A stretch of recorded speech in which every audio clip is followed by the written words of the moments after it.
Magandang tanghali.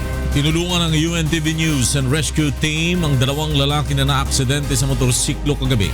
Narito ang report ni Nestor Torres.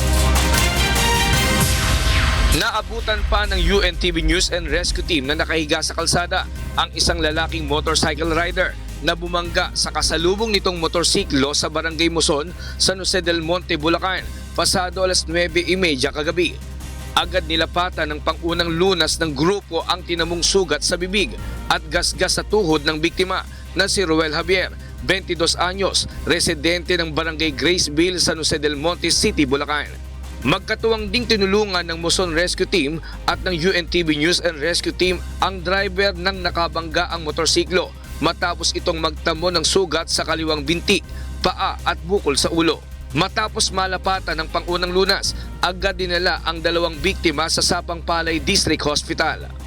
Kwento naman ni Javier, pauwi na sana siya ng bahay galing sa kasiyahan nang mawalan siya ng kontrol sa manibela hanggang mabangga niya ang kasalubong na motorsiklo. Nestor Torres, UNTV News and Rescue, Bulacan.